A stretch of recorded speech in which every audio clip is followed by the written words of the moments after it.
on the show, we have one of the stars of Noises Off. But John, there's one thing I want to say. I've worked with a lot of actors in my time, and some of them were really nice, and some of them were utter arseholes. But I've never met someone who's very sort of, well, you know. It's beautifully put, Dan. Thank you. Now will you get on with the fucking show? Let's start the show! What fun and frolics have we got lined up for today then, chaps? Here. Stand by for action.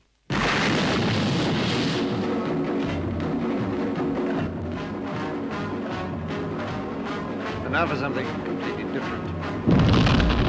5, 4, 3, 2, 1. Hello and welcome to this week's Dan Berry Show with me, Dan Berry, and today we are joined by actor John Pyke.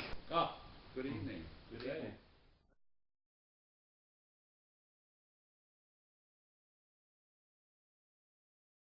So there are a few things that I wanted to talk about you, John, purely off my own back. First subject of call is society, and what do we think of the world we live in, especially with the new election that's just gone. My goodness, that's a deep one, isn't it? But Quite, yeah. Elections, yes. I did vote. I think if you don't vote, you can't complain. Can't be bothered to put your X on the spot, then don't. Of course, in St Albans, where I'm based, we had a local election as well as the general election. And of course, maybe people vote differently. You know, well, it's different for different parties. I didn't, as it happened on this occasion, but quite different politics that way. And in fact, has anybody got all the answers? Don't think they have, which is the frustration of the whole system. A lot of people in almost any party have something good to offer, but you have to put your mark where you think the best result is going to come from. So, and that's in this country alone. So what goes on in all the other countries that relate to us? It's a pretty small world these days, and there are some significantly horrific governments around the world, and some very gentle ones. And I think we are, despite all the criticisms, I think we're so fortunate to be living in the UK. While it's still the UK, of course. Right. There's a thing I've got up here, John, about the natural world being so diverse that we don't even know how many species there are. With plants and humans combined, there are up to 10 million species. There are 37,000 different species of spider alone. Wow. Okay. Yeah. So that's an intriguing if there are things out there in this world that we don't know about, and we don't know what it's doing, is it that important? It's not vital, but it's very interesting. They're my words for it. And somebody once said, that's what we know, that's what we know we don't know, and that's what we don't even know about. So where does it end? All the creatures in the seas and the jungles. And I think it's exciting, I really do. I think the natural world, it's got a lot going for it. Too clever by halves for me, I'm afraid, to understand all the creatures. But, hey, I do like learning about them, reading about the new fish that's been found at the bottom of some cavern, or a little, as you say, spider in a jungle somewhere that's never been seen before. Yeah, but as for all we know, a spider could unlock the next sort of generation of time, really. You don't really know, you can't really put a call on it. Well, and we're just talking about this world. Yeah, so if we won't widen it perhaps at the moment, but if we were to go into other worlds, goodness, it's infinite. It's infinity plus one in these species. And not only in animals, reptiles, fish, but also in plant life. We're still discovering plants that we didn't even know existed. And that world particularly is one that I have a great interest in. I think a lot of medicine could come from plants that we haven't even tapped yet. Or if we do know about them, I believe there is a conspiracy to suppress a lot of the information, and that is being suppressed by the pharmaceutical companies because for their investments and their R&D for their own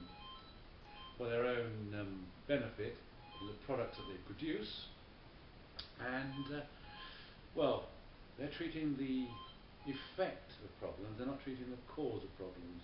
And I think there should be more of a balancing act here between natural products that treat the cause and the artificial products that treat the effect. Example, very simple example. Horse chestnuts leaves. You get them, break them, soap. Wash your hands. And if you suffer a sting from a stinging nettle, look for a dock leaf, and that will, if you rub that on the sting, there's some mild antiseptic in there that will actually help the pain. And these are very childlike examples. If you then go deeper into the natives of jungles who have to use local materials and local plants to cure their problems, I truly believe that there's something hidden in there that we don't even know about yet. Which should be much better, because the artificial drugs that we take, although they do solve problems, do they solve them as well as the natural products might?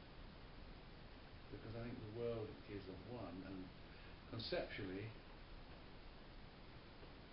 the human, the animals, should be able to be treated by the vegetation, which is self-generating. And I imagine there's side effects. You know all about coca, and that the Peruvian folk were actually chewing that to cure them of altitude sickness. It's been used for other things since, of course. But we just need to look at that more closely. But is there a will to do it? Don't know. My son set up an interview situation for the women from Sex and the City. All right. And when it got to one of them, she said, "I can't sit there." "What for?" She said, "I need the light. I need to present my other side. I can't do it this way." So she wasn't emphatic that she moved her positions. So I need this check, please. Comedians and stand-up comics. I'm talking about people like Lee Evans, Michael, McIntyre, people like that. Very good at what they do because they're professionals, but stand-up comics, are they professional comedians or just cheap clowns? I mean, have you been to see a comic perform live, John? No, I haven't been. But in general terms, yeah, stand-up comedians can be absolute genius. I've seen them in television studios. That's live, I suppose. But going back a bit now, likes of Dave Allen, that's great. They really are good. They build the story. But there are a lot of people who think because it looks easy, they can do it. And they're hell on legs, they're awful. Because they shout, because they maybe swear, they think the audience should treat it as funny. And it simply isn't. So, what are your opinions of stand-up comedians as in the profession, in the industry, and what they do? I think the idea of them is fantastic, and I've had a great deal of entertainment from British, American, Australian one particularly.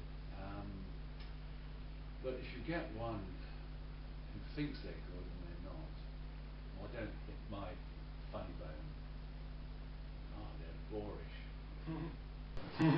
They really are simply awful. So, Ronnie Barker or someone on the lines of Greg Davis. So, someone on the lines of Ronnie Barker you prefer to someone like Greg Davis? Well, I think Greg Davis actually is very good. Oh, right. I like him. Yeah. But I don't like. No, I won't mention that. Okay. No, I won't mention it. It's unfair because it's my taste. But someone shout at you, and they'll swear, and I'm not against swearing. But if they're just swearing as a sort of like, as a means to just try and be funny and just sort of shoehorn the comedy, that ram it down your throat, like you laugh at this. Yeah. Completely ineffective as far as I'm concerned. And because there are some inexperienced, there are a lot of inexperienced comedians that are actually quite good, and there are some that are actually terrible. So, yeah, I think it is. I think you're correct about it leading back, ultimately leading back to taste. But can we sort of differentiate or justify our reasons for liking a certain type of comedy or comedian? Do you think? I think some can tell a story and create the picture, the setup of the gag, and some simply don't. Lee Evans uses energy and desperation, whereas McIntyre will tell a story and he will put it on in a McIntyre way. You know, it's a domestic situation. And I think that's brilliant the way he identifies it, because you've got to identify what you're going to talk about to start with stand up. And I think it's one of the most difficult things to do in showbiz, really. Actor follows words that are there. And stand up, they need direction as well. And I think a lot of people just think they can turn up and tell stories. And that's not the way it works. It doesn't make me laugh. Or abuse the audience, which can be effective. But you've got to do it with the right personality. And I simply don't think that many of them have got it. I really don't. So, clowns in the main, but some very, very good expert folk. The older style of stand-up, people like Stan Freberg, probably your guys are going to remember. But they would tell wonderful stories and build a picture. It's disjointed a lot of what they talk about these days.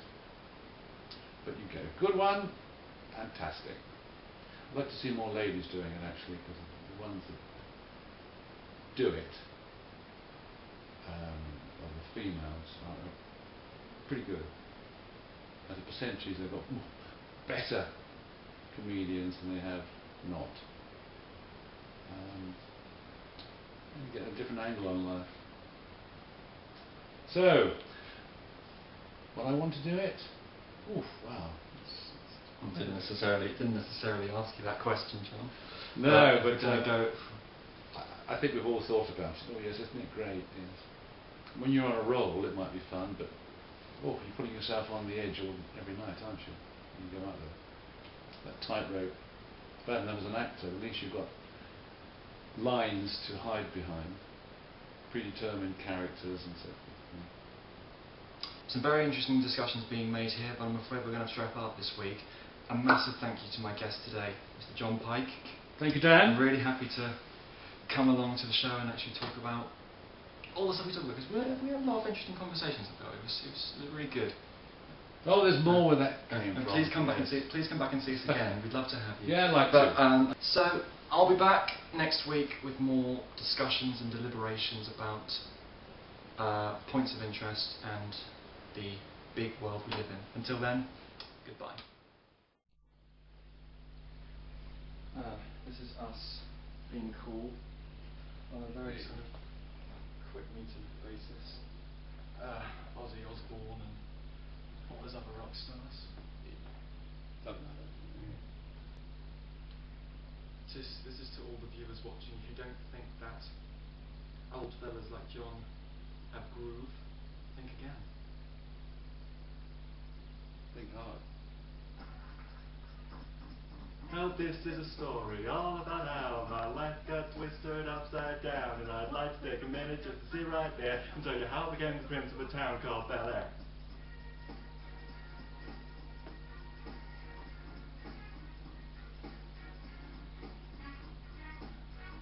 In West Philadelphia, born and raised in a playground where I spent most of my days.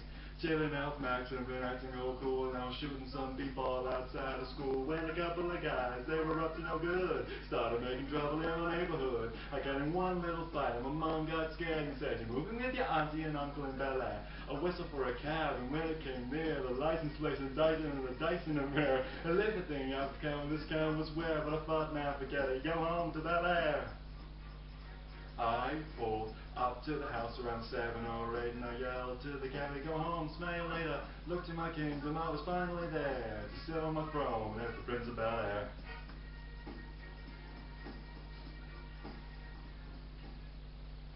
Yeah, that was good. We were good. Was it all right?